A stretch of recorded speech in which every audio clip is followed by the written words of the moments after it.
which is why we start with our first guest. The chairman of the House Intelligence Committee, Republican Congressman Rick Crawford, has represented Eastern Arkansas since 2011. He's been on the Intelligence Committee since 2017 and became chairman in January. He's also a former Army sergeant, so thank you for your service. Thank you for being here. Start with the broad picture. Jim Mattis famously had a great line. They said, what keeps you up? What do you lose sleep over? What keeps you up at night? He said, I don't lose sleep. People lose sleep over me. It's a good line. Pretty good line. It is a very good line, but we all lose sleep over something, right? And there are these things. I know you can't tell us everything you know, but what is it that when you think about what's the critical threat that you're most concerned about for the United States from an intelligence standpoint? What is it? China. Yeah. I can tell you broadly China, but specifically Western Hemisphere. Okay. Specifically our neighborhood. And we have, over the last 20 odd years, have been fighting a global war on terror, and as a result, we sort of lost focus on our neighborhood. We sort of repositioned a lot of assets to address the global war on terror in two theaters, Iraq and Afghanistan, broadly the Middle East, and we sort of neglected our own neighborhood. And so now and this is narco-terrorism. Narco-terrorism. It's the Chinese malign influence that's taking place throughout the hemisphere. It's them carving out a niche politically, economically, and I hope not militarily, but we're also seeing a sort of an interest there as well. And this is in the idea of a different kind of Cold War, but a Cold War all the same.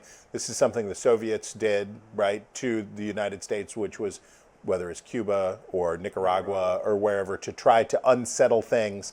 Are the Chinese doing that in the Western Hemisphere? 100%, and they're doing it very well. And before I became chairman of the committee, I had an assigned geography. All of our members do. We work subcommittees and an assigned AOR, area of responsibility. Mine was the Western Hemisphere. So I've been tracking this now for 8+ years. And I've met with heads of state in most every country in the hemisphere, and they'll all tell me, you're our preferred partner. Yeah. And then they'll turn around and get in an agreement with China, whether it's the BRI, the Belt and Road Initiative, whether it's some sort of a trade deal, whether it's some sort of an infrastructure project, something that gets them a foothold in that country. And so what do you do about that? What are we going to do about that? Well, because they say you're our preferred partner, we need to give them some options. You think about, for example, Huawei and 5G rolling out in our hemisphere in countries like Costa Rica, Guatemala, Honduras, you name it, Panama. What are we doing to give them some options, to give them alternatives? And the fact is we haven't. We haven't really done much in the way to engender any kind of a real kind of relationship that is concrete, that says we're not going to deal with the Chinese because our preferred partner America is giving us all kinds of opportunities to engage. We're not doing that, and we should be. Okay. The headline story for, sadly, several years now has been about Vladimir Putin, has been about Ukraine. It seems like time is on his side, basically. The longer that he can drag out these negotiations and the longer it goes on, the better it is for him. That's the sort of conventional wisdom. Is that correct? I mean, that's probably true to a large degree. The question is, what do we know about him personally, about his health, about his political position there? Is that tenable long term? Yeah. Is his inner circle closing in on him? We don't know. I mean, to some degree we know. We can sort of speculate, but is that enough to affect the outcome of what's taking place? Were you surprised at how long Putin has been able to endure? I would thought after the catastrophe, the misadventure of the opening phase of the Ukraine war, that he would have been under terrible pressure. Right. But he's persisted. He has, and what I think he's been masterful at is co-opting the oligarchy to a large degree. I mean, if you think about when he first came into power, the oligarchs put him there. Yeah, he was going to be their guy. He turned it around on them, and he got control of those oligarchs, and so now he's got the leverage he needs. So when we talk about that, is his position tenable? In that context, it is. So now we say, well, does he have any health issues? I mean, we always watch heads of state, like Kim Jong-un. Does he have a health issue or something that we might be able to be aware of to give us some insights? And don't really have good reporting on that. There's some speculation possibly, but I can't say, he won't be around. We're going to see biological regime change in the near future. We can't. Biological regime change. We know that Russia wants to disrupt the good functioning of things in the West and including in the United States. And we've got research now that makes it clear that whatever Russia tried to do in 2016 didn't decide the election. We've got lots of evidence that they tried and failed. How concerned should we be that they still try to foment discord, disagreement, churn things up in the United States? How active is that for them? Well, they've got years and years and years of experience doing Yeah, this goes back to the KGB and the Winter Soldier program and all that stuff. So they're actually very good at malign influence, and then they're aided by an evolving social media landscape that gives them more opportunity, greater platforms to do just that. How effective they are? Did they get some people to change their mind? Maybe. Ultimately, did it affect the outcome? No. Right. But it was influential nonetheless, and they'll continue. Left unchecked, could they affect an outcome of an election? I don't know. Or just make us miserable. Help us make ourselves miserable.